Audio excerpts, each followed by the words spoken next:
carburettor. It meters and delivers fuel to the engine under all conditions. How does it function? It is made to function by air, drawn through the air intake by the engine. The speed at which the air moves through the carburettor is determined by the speed of the engine. This model demonstrates the principles involved. It consists of a tube, at the center of which is a restriction called a venturi. Air is drawn through the model in the same way that an engine draws air through a carburettor. If smoke is introduced into the model, the movement of the air may be seen. Liquid is drawn up into the main airstream and broken into tiny droplets. This is what happens in a carburettor. In a simple single-jet carburettor, there would be a venturi, a throttle, a jet, and a float chamber, which contains the petrol. The flow of air through the venturi causes a pressure drop, which pulls petrol from the float chamber through the jet into the airstream.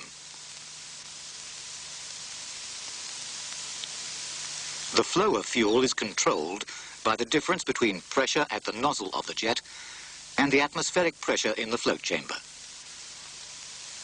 The size of the pressure drop governs the operation of the engine, which responds to the position of the throttle.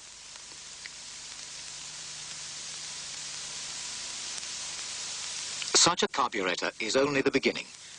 It does not meet the needs of the modern motor car. It was good enough for a car like this.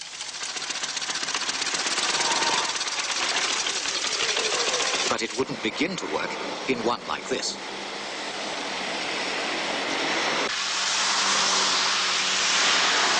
Developments of the petrol engine have produced efficient and sophisticated carburettors to meet the demands of modern motoring.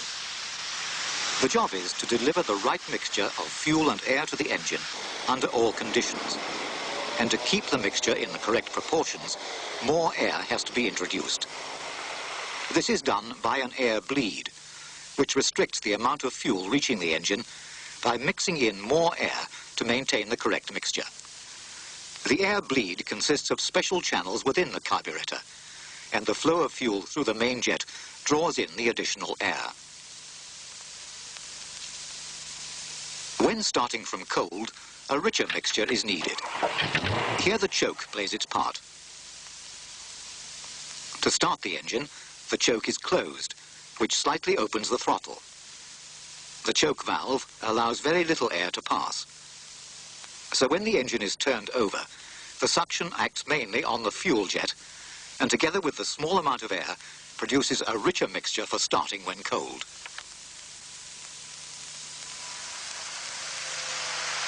At normal idling speed, the airflow is not strong enough to pull sufficient fuel into the venturi to keep the engine running.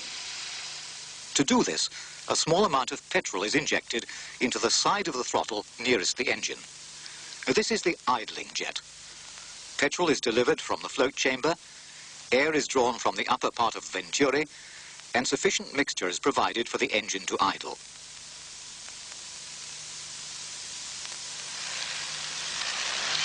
In normal acceleration, a progression jet provides more petrol until the main jet takes over.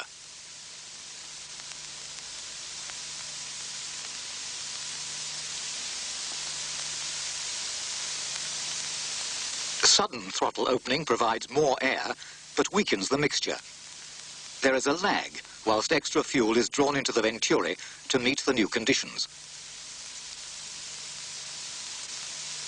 And the accelerator pump, by injecting a quantity of fuel into the airstream, restores the mixture strength, and sharp acceleration can take place. Essential in conditions like these. There is another type of carburettor.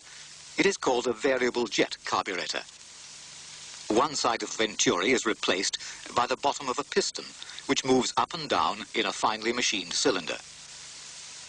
When the engine is at rest, the pressure on both the underside and top side of a piston is atmospheric, and therefore equal.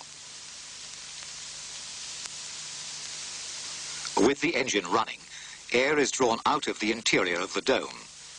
The pressure falls, and the piston is lifted by the greater atmospheric pressure below.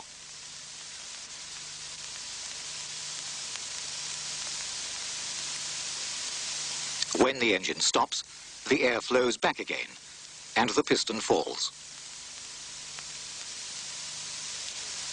Air pulls droplets of petrol into the venturi, and to regulate the flow, a graduated needle is held by the piston in the jet.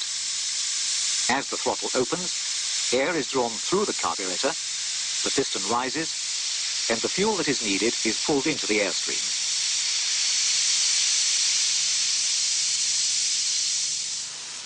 For cold starting, there is a disc valve, operated by the choke, in which a series of holes of different diameters are drilled.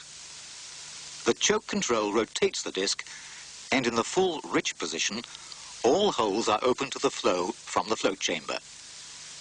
As the engine warms up, the choke is pushed back in. Fewer and smaller holes provide the fuel, and the mixture returns to normal.